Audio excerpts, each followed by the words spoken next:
MMA Weekly, Damon Martin here with Gilbert Melendez. First off, congratulations, Gilbert. A lot of challenges in this fight with Aoki, but you kept to your game plan. Talk about what the idea was fighting him, what you wanted to do in there. Yeah, thanks, Damon.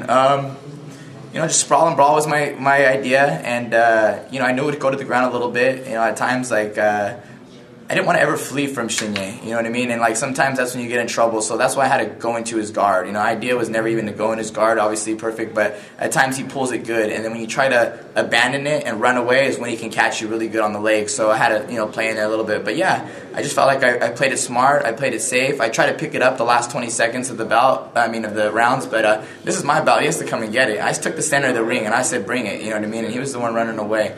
But I was trying to come at him, and I felt like I played a very intelligent, fight, and that's how you got to fight Shinya, So I might have exposed him a little bit. How much, did you feel more comfortable as each round went on? Because it seemed like, once you got past the first, the second, you started taking a few more chances, and it looked like you were frustrating him, and it seemed like you were really taking, the liberty of really going after him at that point. Yeah, it's fun to just kind of, it's fun to see the blood and just the black eyes go and the swelling, and just, you could see him break him. Break him and take him is what we say at Santa Ana High School Wrestling, and that's I keep that with me, and that's what I was trying to do, was break him and take him, and it feels good seeing that.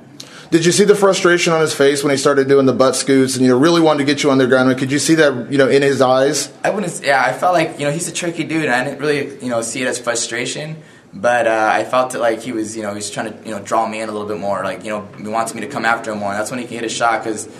But that third round, when he hit that shot on me, I know that's when he gave it his all, and I was able to sprawl and fight that. It was a good little 20-second scramble there, and that's when I kind of knew I broke him a little bit. But I was always on my toes with that guy. You never know. How big is this win for your career? I mean, you've had some huge wins. We talk to you all the time about, the new Gilbert Melendez, what you've done in the last, your last few fights. But beating the number 2 guy in the world, I mean, what does this mean to you, now that you've had a chance to think about it for a second? This is great for me. I mean, I felt like I'm putting an exclamation point on my career right now. I beat 3, top 10 guys, like I said, Josh Thompson, Kawajiri, and now Shinya Aoki, and I'm just very proud of myself for now. I'm still just a little shaken up for the whole thing, but I think I'm gonna get a good payday too nowadays. So I'm on my way to making it. You know what I mean? Someone like Dan Henderson's made it. Someone like St. Pierre's made it. Tito Ortiz has made it. Chuck Liddell's made it. There's a lot of guys who've really made it in this career. In this sport, and I want to be one of them.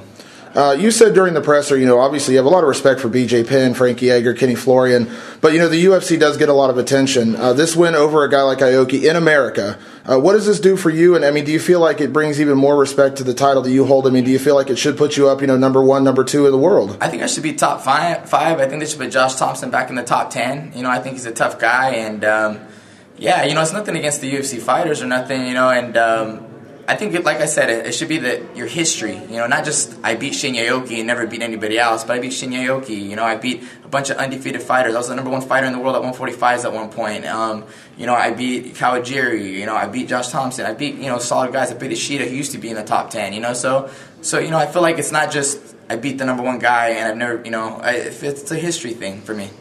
So what's next for you? Would you like to go to Japan and fight him again? Do you feel like it would be different in a ring versus the cage, or are there other challenges? Because this was such a dominant victory. Would you like, kind of like the last fight with Thompson where he said you really didn't want to do a third one right away? Would you like to maybe get another challenge before you do the Aoki, fight again? Yeah, that's up to Scott, but I want to prove. I'm on a mission to prove that I'm, one of the best out there. I just don't want to sit on this now. So anyone in the top 10, and I'm gonna just mention some names, but that's out of respect because I think they're amazing fighters. Someone like Eddie Alvarez. I'd like to fight the Bellator champ. Let's co-promote.